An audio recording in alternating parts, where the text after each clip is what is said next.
Nous allons voir comment gérer les stocks selon la méthode PEPS. Première entrée, première sortie. Cette méthode PEPS donc, consiste à sortir du stock les premiers articles qu'on vient de rentrer. Alors, pour quel type d'article on adopte cette méthode? C'est plutôt pour des articles à denrées périssables, qui se perdent dans le temps. La peinture, entre autres, c'est plus un article qu'on risque de perdre si on les garde trop longtemps. Donc on va devoir sortir du stock les premiers articles, les plus anciens du stock. Là, pour l'instant, en stock, le 1-11, nous avons 10 articles à 75 €, ce qui fait 750. Bon, à la date suivante, c'est-à-dire le 4-11, on a un bon de sortie 230, numéro 230. Alors, bon de sortie ici, on a 6 articles à 66 articles, pas se tromper, 6 articles au prix unitaire de 75 €, ce qui fait un montant de 6 fois 75, 450. La quantité en stock, les 10 moins ceux qu'on vient de sortir, ça nous fait 4 articles. Ok, à quel prix? À 75 €. Le montant 750 moins les 450 € qu'on vient de sortir, ce qui nous fait 300 €. Ensuite, nous avons le 8-11. Le 8-11, nous avons un bon d'entrée. Donc bon d'entrée, le numéro 65. Ici, là, on a 10 articles à rentrer en stock au prix unitaire de 78, ce qui nous fait donc 780. Donc là, pour bien séparer les dates, on aurait dû déjà précédemment mettre une ligne en gras, ce qui nous permet de bien séparer les dates. Là, pourquoi?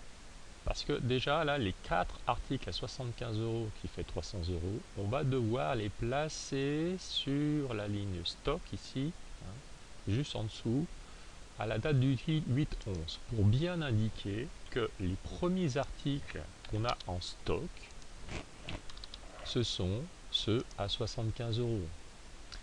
Le 8-11, dès qu'on va voir effectivement que sur la première ligne on a mis 4 à 75 €, ce qui fait 300 €, on saura tout de suite que ce seront les premiers articles qui devront sortir. Ensuite, les 10 articles suivants, on les place sur la deuxième ligne du 8-11, donc 10 à 78 €, ce qui fait 780. Nous ne mélangeons surtout pas les articles qui sont à 75 avec ceux à 78 €. Ensuite, on tire un trait à caractère gras en dessous pour bien séparer les dates. La date suivante, le 9-11, nous avons un bon de sortie. Un bon de sortie, numéro 275. Ce bon de sortie, il indique en fait 3 articles à sortir. Ces 3 articles, à quel prix va-t-on devoir les sortir? Eh bien, on va prendre ceux qui sont rentrés en premier. Ce ne sont pas ceux à 78, ce sont ceux à 75. Donc, on a 3 en quantité, et donc on prendra donc les 75. Donc, égale 3 multiplié par 75, ce qui nous fait donc 225 en valeur pour les sortir. Quelle est la situation du stock au 9-11? Le 9-11, nous avons pour les prix à 75, les articles à 75 €, eh bien nous en avons 4 moins les 3, ce qui nous fait un article à 75, ce qui nous fait 75 €. Les articles à 78 €, eh bien on ne les a pas touchés, on ne les a pas sortis encore, donc on les replace sur la deuxième ligne du 9-11. 10, 78 €, 780. Et là, qu'est-ce qu'on fait? Pareillement que précédemment, on met une ligne plus épaisse. Donc après, nous avons le 18-11, nous avons un bon de sortie. bon de sortie numéro 275. Nous avons 9 articles à sortir. 9 articles à sortir et qui apparaissent dans le bon de sortie numéro 275. Oui, mais voilà, nous avons en fait qu'un article à 75 et 10 articles à 78.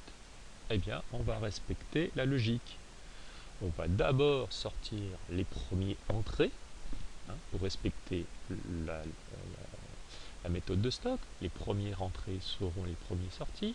Donc, on va sortir parmi les 9 d'abord un article à 75 €, dernier article à 75 €, 75 €. Et nous aurons donc 9 moins 1, 8 articles à sortir. À quel prix? Eh bien, au prix des autres articles qui restent en stock, c'est-à-dire ceux à 78 €. 78 € égale 8 multiplié par 78, ce qui nous fait 624 €. Alors, quelle sera donc la situation au 18-11? Quelle est la situation du stock? Eh bien, donc, ceux à 75 €, on les a plus. On vient tous de les sortir. Il ne nous reste plus que des articles à 78 €. Il y en a combien? Eh bien, les 10 moins les 8, ce qui nous fera 2. D'accord? 10 moins 8, 2. Au prix de 78 € égale 2 multiplié par 78 €, ce qui nous fait 156. Donc, désormais, les premiers entrées, pour l'instant, deviennent ceux à 78 €. Nous tirons un trait épais et nous passons à la date suivante. La date suivante, nous avons le 22-11, nous avons un bon d'entrée,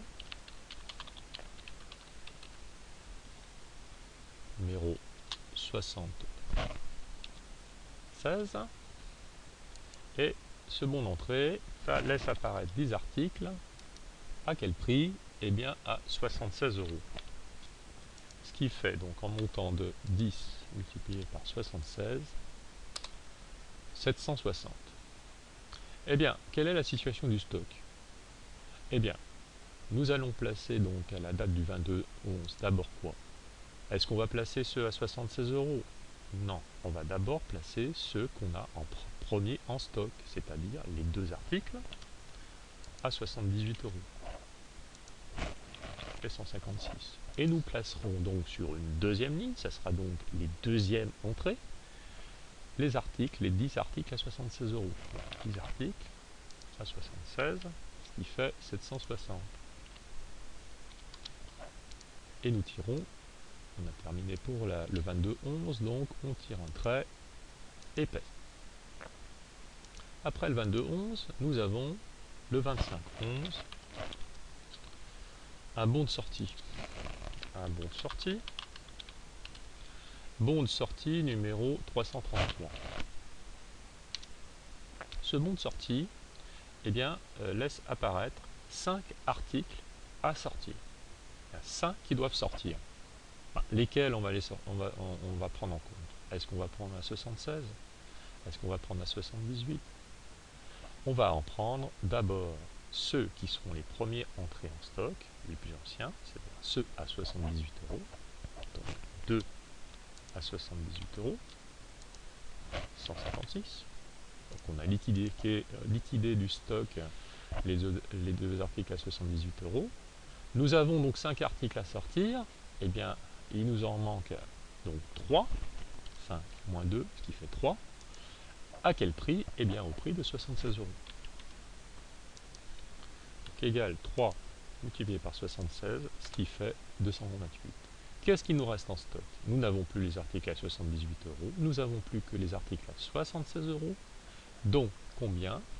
10 moins 3, ce qui fait 7 à 76 €, ce qui fait un montant de 7 fois 76, 532.